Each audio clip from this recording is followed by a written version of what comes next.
Next, let's talk about James Harden. This is a sentence I don't expect to say for long, but for right now, after the first few games, he is ice cold from three-point range. In those 2 games, he's made 3 of 26 from behind the arc, including 2 of 18 in the game against New Orleans, although the Rockets did win that game. This is his worst stretch of shooting since, let's see, he shot 3 for 31 in a 3-game run last February. Janae, are Harden struggles something, nothing, or everything? They're everything. Really? They're everything, but obviously with a positive spin, because if this is a team, if this is a team that could sustain James Harden not shooting the ball well, this is the best team that can contend for a championship, in my opinion. Again, Russell Westbrook, I think that's the number one question they ask. Will he be able to space the floor for James Harden to work? And both of them sort of have struggled from 3. So for them to still find a way to get a win, if you heard them after the game, they're like, it was ugly, but it was worth it. James is not the guy that really gives you much in media.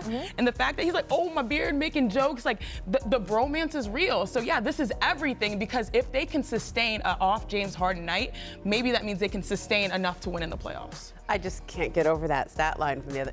Right? He took 18 threes. Well, that you have to. That part should not surprise you. Yeah, that's 18. Okay, seriously, that's like part, a whole team, right? Yeah, that is a whole team. Part should not surpise you after James Harden's last few seasons. That's normal. Do I need to show you some usage stats? Right, we've made our peace with that in Houston.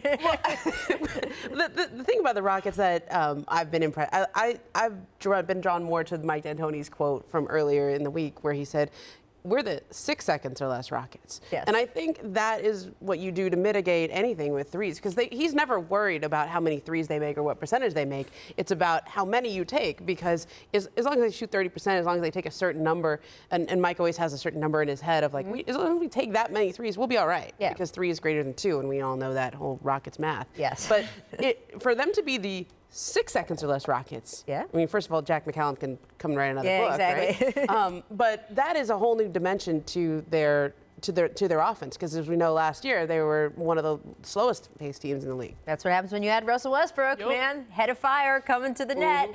One player who is shooting better than Harden right now, is Markelle Fultz, though. I want to give him his props, because the #1 former overall pick made not 1, but 2 3-pointers on Saturday against Atlanta, the 5th and 6th 3-pointers of his career. So, Ramona, is Markelle's first multi-3-point made basket game something, nothing, or everything? Okay, I can do wordplay too. Okay. I think everything is something with Markelle Fultz. There you go. All right. You got it? Yeah, I got it. Okay. Yeah. Look, when you watch the highlight of it, I mean, he's still a little tentative with that stroke there. It's not exactly a quick release, but he's taking them and he's making them.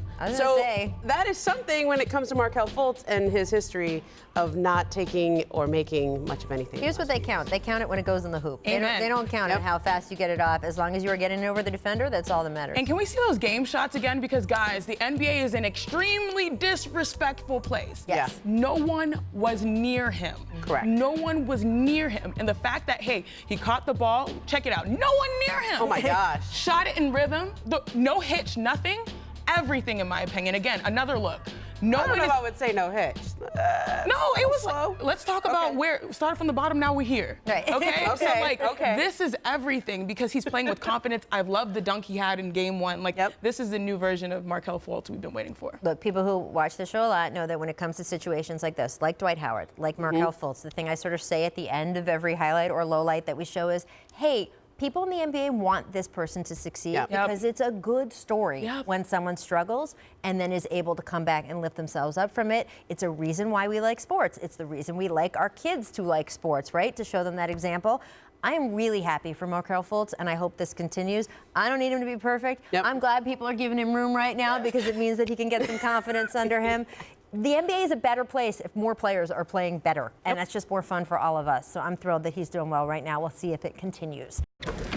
Thanks for watching ESPN on YouTube. For more sports highlights and analysis, be sure to download the ESPN app. And for live streaming sports and premium content, subscribe to ESPN+.